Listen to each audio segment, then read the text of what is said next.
Liberalisation, privatisation, globalisation. अभी हम कर रहे थे लिबरलाइजेशन। उसमें हमने करा क्या क्या रिफॉर्म्स आई, इंडस्ट्रियल सेक्टर रिफॉर्म्स हम कर चुके हैं, और हम क्या कर चुके हैं, फाइनेंशियल सेक्टर रिफॉर्म्स हम कर चुके हैं, इंडस्ट्रियल भी और फाइनेंशियल सेक्टर रिफॉर्म भी हम कर चुके हैं। Next in line is tax reforms. Tax reforms refer to reforms in the government's taxation and public expenditure policy. Government budget, fiscal policy, दो मेजर कंपोनेंट्स होते हैं physical policy of the government के, एक एक्सपेंडिचर, गवर्नमेंट एक्सपेंडिचर, और एक taxation. तो दोनों की ही बात हो रही है कि उसमें चेंजेस लाए, रिफॉर्म्स लाए, which are collectively known as fiscal policy. The government spending and taxation, they are collectively termed as fiscal policy. तो उनमें क्या रिफॉर्म्स आई? Meaning of direct taxes, indirect taxes हम ऑलरेडी गवर्नमेंट बजट में detail में पढ़ चुके हैं। Direct taxes are the one in which the burden to pay the tax and the liability to pay the tax falls on the same person. जिसके ऊपर tax impose किया गया, tax उसी को पे करना पड़ेगा। डायरेक्ट टैक्स का example income tax, corporate tax. Direct tax के मीनिंग में कोई doubt? Indirect tax. Indirect tax is a tax in which the burden to pay the tax and the liability to pay the tax falls on different people. Government ने तो seller of goods, service provider पे impose किया tax, उसने burden shift कर दिया consumer पे। तो liability किसकी है? service provider की। पे कौन कर रहा है? burden किस पे आ रहा है? consumer पे। Indirect tax, the burden can be shifted. पहले एंटरटेनमेंट टैक्स अलग होता था, सेल्स टैक्स अलग होता था, सर्विस टैक्स अलग होता था, अब जीएसटी आ गया, गुड्स एंड सर्विस टैक्स। तो मीनिंग क्लियर होना चाहिए।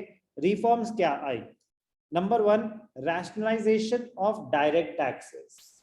Since 1991 there has been a continuous reduction in income and corporate tax, as high tax rates were an important reason for tax evasion. पहले टैक्स रेट बहुत ज्यादा होते थे, अब कम हो गए हैं।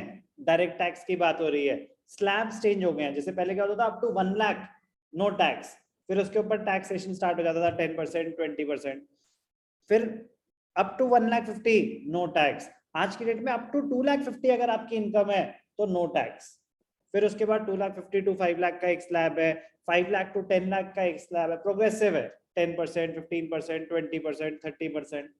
Point is tax rates, direct tax के रेट्स कम कर दिए। कह रहे क्यों? कह रहे टैक्स रेट ज्यादा होगा तो टैक्स की चोरी ज्यादा होगी, लोग नहीं देना चाहेंगे। अगर टैक्स रेट कम कर देंगे तो ज्यादा लोग देना चाहेंगे। कि जब कम चोरी करो तो बड़ी करो, छोटी चोरी का क्या फायदा? तो जब देना ही है, कम टैक्स देना है तो कम दे देंगे, कोई दिक्कत नहीं। मतलब तो देने के चांसेस ज्यादा होंगे।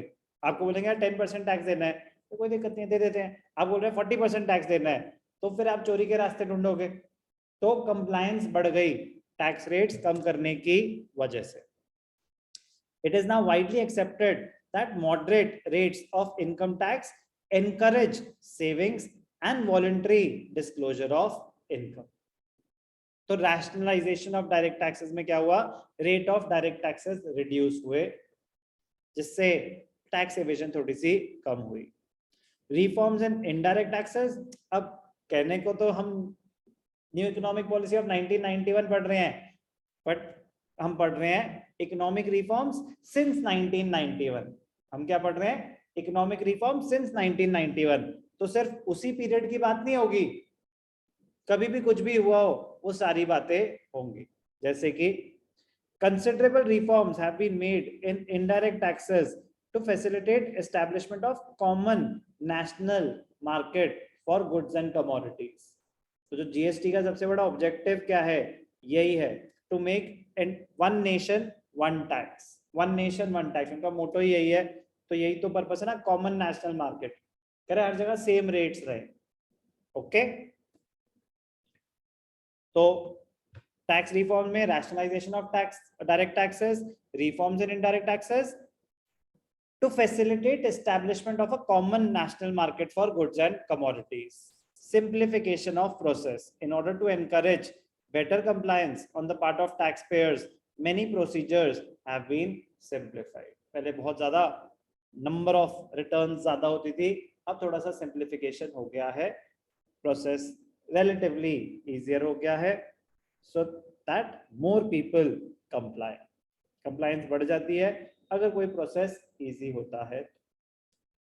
तो ये टैक्स रिफॉर्म्स आए थे।